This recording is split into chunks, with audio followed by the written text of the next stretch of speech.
எல்லாருக்கும் வணக்கம். நான் உங்கள் சக்தி. இது தமிழ் ட்ரீட்டினுடைய 3வது எபிசோடுங்க. இந்த எபிசோட்ல நம்ம பார்க்க போற படத்துல வந்து பாத்தீங்கன்னா ஆண்கள் ஃபுல்லா பெண்களா மாறி பெண்கள் ஃபுல்லா ஆண்களா மாறினா எப்படி இருக்கும்? யோ என்னையா சொல்ற அப்படின்னு கேக்குறீங்களா?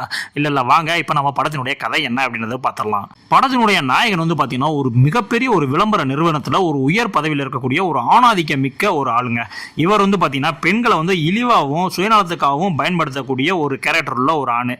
இவருக்கு கீழே வந்து ஒரு லேடி வந்து ஒர்க் பண்ணிட்டு இருக்காங்க. அவங்க என்னதான் டேலண்டா இருந்தா கூட எவ்வளவுதான் வேலை செஞ்சா கூட நம்மால் வந்து ஆணாதிக்கம் பிடிச்சதுனால அதை வந்து கண்டுக்கிறவே மாட்டான். அதை வந்து துஷ்பிரயோகம் பண்ணிக்கிட்டே இருக்கான். ஒரு சுச்சுவேஷன்ல நம்மால் நடந்து போயிட்டு இருக்கும்போது திடீர்னு ஒரு போஸ்ட் லேம்பில் வந்து மோதி கண்முழிச்சு பார்த்தா மொத்த உலகமே வந்து மாறி கிடக்குங்க.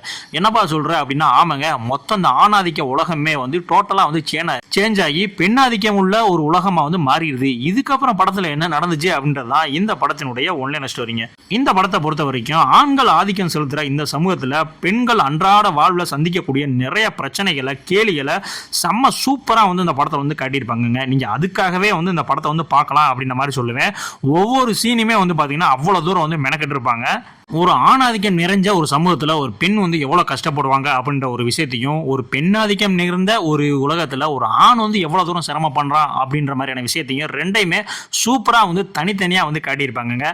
அது மட்டும் இல்லாம ஒரு ஆண் வந்து பாத்தீங்கன்னா இந்த பெண்ணாதிக்கம் நிறைந்த உலகத்துல தன்னை அழகா காட்டிக்கணும், இந்த மாதிரியான ஒரு கார்பரேட் கம்பெனில இப்படிதான் வந்து ஒரு பையன் இருக்கணும், இப்படிதான் ஒரு பொண்ணு இருக்கணும் அப்படின்னு சொல்லுவோம்ல.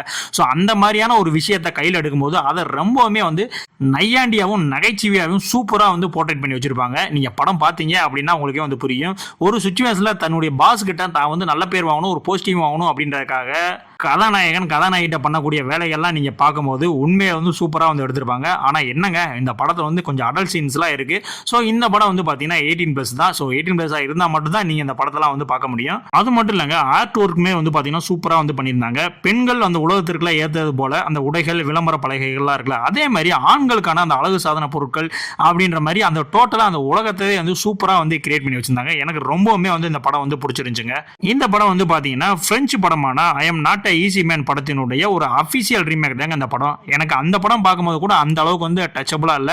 பட் இந்த படம் பார்க்கும்போது செம்ம சூப்பரா வந்து கனெக்ட் ஆச்சுங்க. ஃபைனலா ட்விஸ்ட் கணிக்கக்கூடிய அளவுக்கு இருந்தாலும் ஒரு த்ரில்லர் படமும் இல்ல, பெரிய ட்விஸ்டும் இல்ல. இறுதியில நம்மளுடைய ஹீரோ வந்து எப்படி திருந்துவான் அப்படின்ற மாதிரியான ஒரு மனநிலையை வந்து செம்ம சூப்பரா வந்து ஸ்கிரீன் பிளே பண்ணி வந்து இந்த படத்தை வந்து காட்டியிருப்பாங்க. என்னை பொறுத்த வரைக்கும் இந்த படம் நீங்க 18+ இருந்தீங்க அப்படின்னா எல்லாருமே கண்டிப்பா பார்க்க வேண்டிய ஒரு படங்க இது. கண்டிப்பா இந்த படத்தை வந்து மிஸ் பண்ணிடாங்க.